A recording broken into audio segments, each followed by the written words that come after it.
दोस्तों नमस्कार। हमारे YouTube channel doctor Dinesh Kumar Pandey पर आप लोगों का स्वागत है। दोस्तों आज हम DLED सेकेंड सेमेस्टर गणित विषय के अंतर्गत अपवर्त, समापवर्त और लघुत्तम समापवर्त के बारे में बात करते हैं। इसमें सबसे पहले हम बात करते हैं किसकी? सबसे पहले हम लेते हैं अपवर्त की। अपवर्त अर्थात मल्टीपल की बात होती है।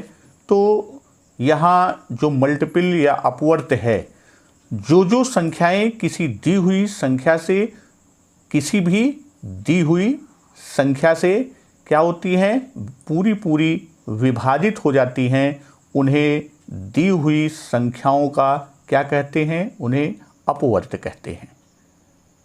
जैसे एक दी हुई संख्या 5, तो 5 से पूरा विभाजित होने वाली संख्या 5, 10, 15, 20, 25 इसी तरह आगे हम बढ़ते जाएंगे तो इन सब को 5 का अपवर्त कहेंगे।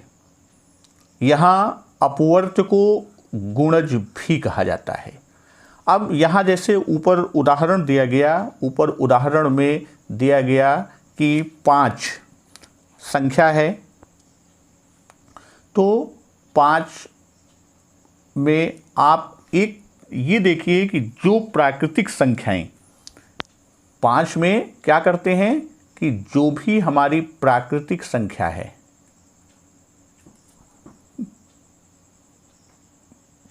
प्राकृतिक संख्याओं से हम गुणा करते हैं, तो हमें क्या मिलता है? उस संख्या अर्थात 5 का क्या मिलता है? हमें 5 का अपवर्त मिला। तो इस तरह हम कह सकते हैं कि किसी संख्या में प्राकृतिक संख्याओं 1, 2, 3, 4 से बढ़ते हुए हम आगे किसी भी क्रम तक से गुणा करते हैं, तो उस संख्या के विभिन्न अपवर्त या उस संख्या के विभिन्न गुणज हमें प्राप्त होते हैं। तो ये है अपवर्त या गुणज की जो बात करते हैं, तो वह कोई भी संख्या, अगर मान लीजिए हम संख्या 1 लेते हैं 7, तो अब 7 में आप जो भी प्राकृतिक संख्या शुरुआत 1 से करते हैं, तो 1 से गुणा करेंगे तो हमें पहला मिलेगा अपवर्त 7, फिर 2 से गुणा करेंगे तो हमको मिलेगा 14, 3 से करेंगे 21, 4 से करेंगे 28। इस तरह हम प्राकृतिक संख्या में गुणा करके हम क्या करते हैं? उस दी हुई संख्या का अपवर्त प्राप्त करते हैं। अब यहाँ एक टेबल के माध्यम से अपवर्त के बारे में थोड़ा सा और अध्ययन करते हैं। जैसे मान लीजिए हम संख्याओं की बात करते हैं। पहली संख्या हम लेते हैं कौन सी? 1। तो 1 का जो अपवर्त होगा वह प्राकृतिक संख्या का गुणा करने पर मिलेगा, अर्थात इसके अपवर्त होंगे 1, 2, 3, 4, 5 इस तरह ये अपवर्त हमारा आगे के क्रम में बढ़ेगा। अगर हम दूसरी संख्या 1 लेते हैं, दूसरी संख्या लेते हैं 7, तो 7 का अपवर्त 7 होगा, 2 से करेंगे तो 14, 21, 28 इस क्रम में यह आगे बढ़ता जाएगा। उसी तरह हम बात करते हैं, अगर एक अगली संख्या हम लेते हैं, संख्या हमने ले लिया कौन सी? 8। तो 8 का जब हम अपवर्त बात करेंगे तो 8, 16, 24 और यह क्रम आपका बढ़ता जाएगा। तो कोई भी एक संख्या और आप ले लीजिए, हम 10 ले लें और 12 ले लें, तो 10 की संख्या का जो अपवर्त होगा वह 10, 20, 30 इस क्रम में बढ़ेगा। उसी तरह 12 का 12, 24, 36 क्रम में आगे बढ़ता हुआ जाएगा।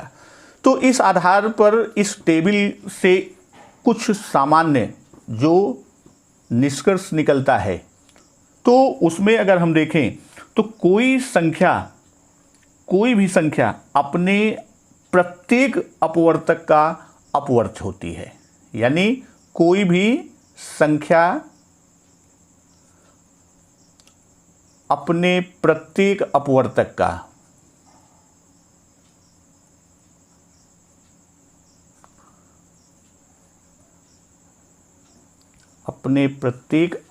का क्या होती है, वह अपवर्त होती है। उसी तरह है कि किसी संख्या का प्रत्येक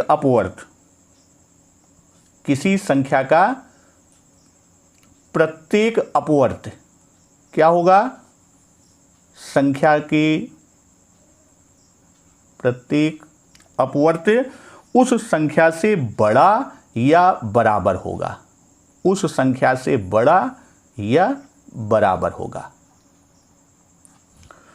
उसी तरह अपवर्त्यों की संख्या क्या होती है, अपवर्त्यों की संख्या सीमित ना होके, वहाँ अपवर्तक की बात किया था तो वहाँ सीमित की बात किया था, यहाँ क्या होगी, यहाँ संख्या असीमित होगी। उसी तरह प्रत्येक संख्या स्वयं का अपवर्त होगा, प्रत्येक संख्या स्वयं का क्या होगा, स्वयं का अपवर्त होगा। और प्राकृतिक संख्याओं में हम गुणा करते चलते हैं तो वह उसके अपवर्त मिलते जाते हैं। फिर हम बात करते हैं किसकी, कॉमन मल्टीपल की, अर्थात समापवर्त की। तो जिन जिन संख्याओं को दी गई दो या दो से अधिक संख्याएं पूरा विभाजित कर दें, उन संख्याओं को क्या कहते हैं, उन संख्याओं को दी हुई संख्याओं का समापवर्त कहते हैं। जैसे एग्जाम्पल हम देते हैं कि दी हुई संख्याएं 4, 6 और 8 हैं और क्रमशः 24, 48, 72 और 96 यह इत्यादि को विभाजित कर देती हैं। तो यहाँ 24, 48, 72, 96 इत्यादि को हम क्या कहेंगे, 4, 6 और 8 का समापवर्त कहेंगे। तो यहाँ जब हम समापवर्त की बात करते हैं तो समापवर्त में जो संख्याएं, समापवर्त में की संख्याओं के समान अपवर्त्यों को, यहाँ संख्याओं के समान अपवर्त्यों को, जो भी संख्याएं हैं उनके जो समान अपवर्त होते हैं उन्हीं समान अपवर्त्यों को हम क्या कहते हैं, उन्हीं को समापवर्त कहते हैं।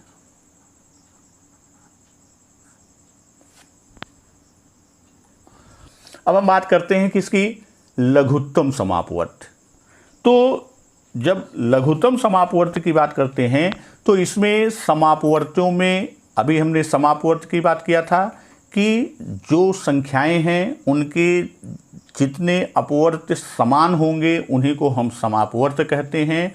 तो उन समापवर्त्यों में जो सबसे छोटा होता है उसे ही हम क्या कहते हैं, उसे ही लघुत्तम समापवर्त कहते हैं। दूसरे शब्दों में हम कह सकते हैं कि जिस छोटी से छोटी संख्या को दी गई सभी संख्याएं पूरा क्या करती हैं, विभाजित कर देती हैं, तो उसे दी हुई संख्याओं का लघुत्तम समापवर्त कहते हैं। जैसे उदाहरण यहाँ हमने दिया कि 4, 6, 8 के समापवर्त्यों 24, 48, 72 और 96 क्रम में आगे बढ़ते जाएंगे तो इत्यादि में 24 क्या है, 24 सबसे छोटा समापवर्त है। अतः हम ये कहेंगे कि 4, 6 और 8 का लघुत्तम समापवर्त कितना है, उसका लघुत्तम समापवर्त 24 है। तो लघुत्तम समापवर्त में यदि हम बात करें तो एक इस तरह से भी समझ लें, जैसे कोई दो संख्या हम लेते हैं, एक संख्या हम लेते हैं 8, तो 8 के अपवर्त, 8 के अपवर्त कौन कौन होंगे? 8 होगा, 16 होगा, 24 होगा, उसी की टेबल आप पढ़ते जाइए 8 की, तो 32 होगा, 40 होगा, इसी क्रम में वो बढ़ता चला जाएगा। अब यहीं दूसरी संख्या हम लेते हैं, कौन सी? दूसरी संख्या हम लेते हैं 12। तो 12 का जो अपवर्त होगा वह 12, 24, 36, 48, 60 और इसी क्रम में आगे बढ़ता जाएगा। अब यहाँ संख्या दी हुई है, उसके दिए हुए अपवर्त हैं, तो इसमें अब हम 8 और 12 इनके समापवर्त की यदि हम बात करें, इनके समापवर्त कौन कौन से हैं? तो इसमें जो संख्याएं यहाँ पर हमने लिखा, ये 8, 16, 24, 32, 40, तो इसमें एक संख्या और हम ले लेते हैं 48। तो यहाँ जो समापवर्त की बात करते हैं तो एक ये 24 है, इसमें भी 24, अर्थात इन दो संख्याओं का एक समापवर्त क्या है? 24 है। फिर बाकी संख्याएं नहीं मिलती, यहाँ हम 48 की बात करते हैं और इसमें 48, तो यहाँ दो समापवर्त जो दिया गया है ये, और फिर इसी क्रम में आगे हमको समापवर्त भिन्न मिलते जाएंगे। अब यहाँ अगला प्रश्न ये बनता है, ये तो समापवर्त हो गया, अब अगला जो एलसीएम की बात हम करते हैं, अर्थात लीस्ट कॉमन मल्टीपल की बात करते हैं, जिसे हिंदी में हम लोग लासा लिखते हैं, लघुत्तम समापवर्त का संक्षिप्त। तो यहाँ अब क्या कह रहा है? लघुत्तम समापवर्त, ये तो समापवर्त, उसमें भी सबसे लघु, सबसे छोटा, तो सबसे छोटा कौन सा है? 24। तो यहाँ इन दोनों संख्याओं अर्थात 8 और 12 का लघुत्तम समापवर्त या लासा क्या होगा? उसका लासा 24 होगा। अब लघुत्तम समापवर्त ज्ञात करने की विधि की बात करते हैं। लघुत्तम समापवर्त हम कैसे ज्ञात करते हैं? तो इसके गुणनखंड विधि की बात हम करते हैं। इसमें दो तरह, एक गुणनखंड विधि और एक भाग विधि। तो गुणनखंड विधि की जब हम बात करते हैं तो इसमें जो विधि है कि सर्वप्रथम दी हुई संख्याओं, सर्वप्रथम हम क्या करते हैं? दी हुई संख्याओं का अभाज्य गुणनखंड, जैसे महत्तम में बात किया था अभाज्य गुणनखंड, तो अभाज्य गुणनखंड करके उन गुणनखंडों को अधिकतम घात के रूप में, उसके संख्याओं के पावर के रूप में हम लिखते हैं, और अंत में अधिकतम घात वाले गुणनखंडों का आपस में गुणा कर देते हैं, और इस प्रकार प्राप्त गुणनफल क्या होता है? वही अभीष्ट लघुत्तम समापवर्त होता है। अब यहाँ जैसे उदाहरण हमने लिया 36, 40, 84, तीन संख्याएं लिया कि इनका लघुत्तम समापवर्त ज्ञात करना है, और इसे हम कैसे ज्ञात करेंगे? इसे हम गुणनखंड विधि से ज्ञात करेंगे। तो अब तीन संख्याएं हैं, तीनों संख्याओं का हमको क्या करना है? अभाज्य गुणनखंड करना है। 36 है, 40 है और 84 है। तो अब 36 का जब आप गुणनखंड करते हैं तो इसका गुणनखंड क्या होगा? 2 गुणे 2, 4, फिर 3 से गुणा करेंगे 12, फिर 3 से गुणा करेंगे 36। तो ये इसका क्या हुआ? इसका अभाज्य गुणनखंड। फिर 40 का जब हम गुणनखंड करेंगे तो यह आपका जाएगा 2 गुणे 2, 4 गुणे 2, 8 और गुणे 5। तो ये आपका 40 का गुणनखंड हुआ।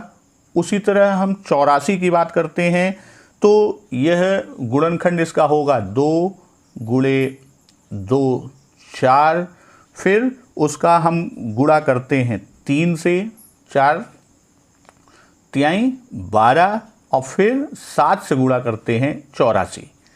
तो यहाँ कहा कि जैसे ऊपर नियम में अभी बात कर रहे थे कि हम उसका क्या करते हैं, सबसे पहले उसका अभाज्य गुणनखंड करते हैं। तो हमने अभाज्य गुणनखंड कर लिया। अब फिर कहता क्या है कि गुणनखंडों को, उन गुणनखंडों को किस रूप में, अधिकतम घात के रूप में लिखते हैं। तो अब जैसे ये गुणनखंड हमारा 36 का हो गया, अब इसको हम दूसरे रूप में लिख सकते हैं। जैसे 2 बार आया है तो यानी 2 की घात 2 गुणे 3 2 बार आया है तो 3 की घात 2। वहीं 40 का जब हम करते हैं इसको घात के रूप में तो 2 कितनी बार आया, 1 2 3 बार। तो यहाँ 2 की घात 3 लिखते हैं और फिर 5 एक बार आया है गुणे 5। उसी तरह 84 को भी हम घात के रूप में परिवर्तित करते हैं तो 2 बार आया है तो यानी 2 की घात 2 गुणे 3 गुणे 7। अब इस रूप में हमारा आ गया। तो यहाँ फिर क्या कहता है कि अंत में, जो ऊपर नियम है, अंत में अधिकतम घात वाले गुणनखंडों का आपस में गुणा करते हैं। जैसे यहाँ 4 संख्याएं हैं, 2 3 5 और 7, ये 4 की बात करते हैं। तो अब 2, जैसे यहाँ हमने बात किया किसकी, 2 गुणे 3 गुणे 5 गुणे 7, ये 7 संख्याएं। तो संख्याओं में सबसे, इन संख्याओं में जब हम बात करते हैं घात की तो 2 की अधिकतम घात वाला कौन सा है, 2 की घात 3। तो यहाँ हम 2 की घात 3 को ले लेंगे। फिर 3 में अधिकतम जो है वो कौन सी है, 3 की घात 2। और 5 अपने में 1 है और 7 अपने में 1 है। तो अब इन का मान हम क्या करते हैं, इनको आपस में जो गुणा करते हैं, यही गुणनफल क्या होगा, यही गुणनफल हमारा लासा होगा। अब इसको आप गुणा करेंगे तो 2 की घात 3 का, तो 2 दूनी 4 दूनी 8, ये 8 हो गया, ये 9 हो गया, 5 हो गया और 7 हो गया। तो इस तरह इसका गुणा करेंगे तो जो इसका मान आएगा, उसका मान, जो भी मान यहाँ आएगा वही मान हमारा क्या होगा, वही मान हमारा उत्तर होगा। दूसरी विधि गुण लासा निकालने की, पहले हमने गुणनखंड की बात की, अब दूसरी विधि बात करते हैं किसकी, भाग विधि। तो भाग विधि सर्वप्रथम दी हुई संख्याओं को क्रमशः एक पंक्ति में लिखकर बारी बारी से 2 3 4 से बढ़ते हुए अभाज्य संख्याओं से हम क्या करते हैं, भाग देते हैं। पहले 2 से देंगे, फिर 3 से देंगे, फिर इसी क्रम में हम आगे बढ़ते हैं। जब किसी संख्या में भाग न जाए तब उसे ज्यों का त्यों लिख देते हैं और अगले क्रम में उसके भाजक से भाग देते हैं। जब उसका भागफल 1 प्राप्त हो जाए तब सभी भाजकों का आपस में गुणा कर लेते हैं और इस प्रकार जो प्राप्त गुणनफल होगा वही अभीष्ट लघुत्तम समापवर्त होगा। यहाँ बात करते हैं, जैसे प्रश्न उदाहरण में हमने लिया कि 12, 15 और 18, इन 3 संख्याओं का क्या करना है, इन 3 संख्याओं का हमें लघुत्तम समापवर्त और वो भी भाग विधि से निकालना है। तो जैसे यहाँ ऊपर नियम में बताया गया कि सर्वप्रथम क्या करते हैं, एक पंक्ति में दी हुई संख्याओं को एक पंक्ति में लिखकर, तो तीनों संख्याओं को हम एक पंक्ति में लिख लेते हैं, जैसे 12, 15 और 18।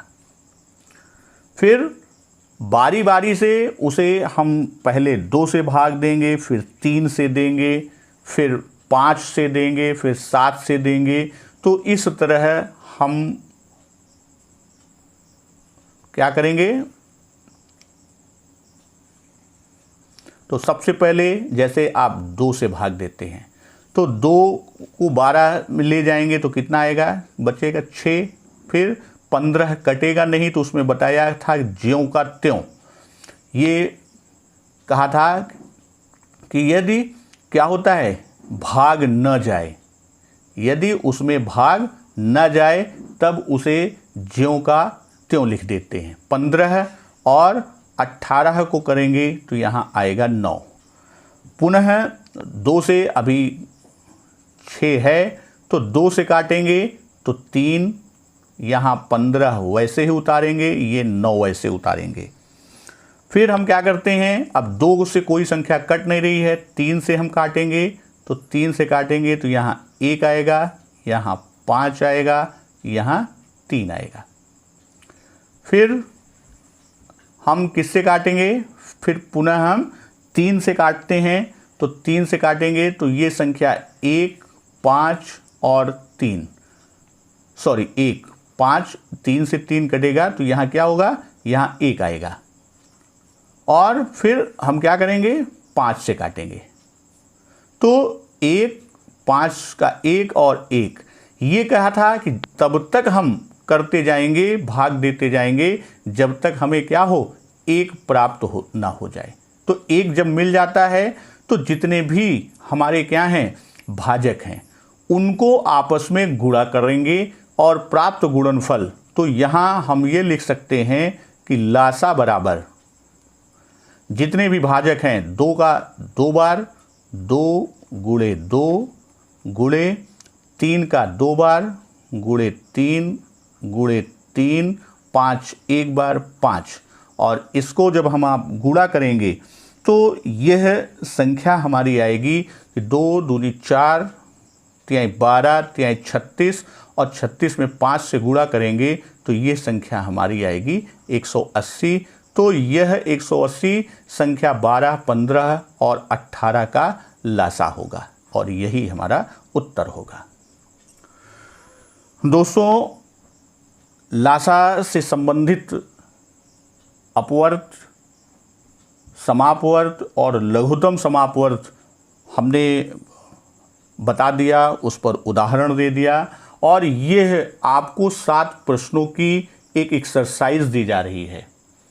और इन प्रश्नों को आप अवश्य हल करिएगा और वीडियो अपलोड होने के 5 से 7 घंटे के अंदर कमेंट बॉक्स के अंदर हम इन प्रश्नों का उत्तर आपको दे देंगे।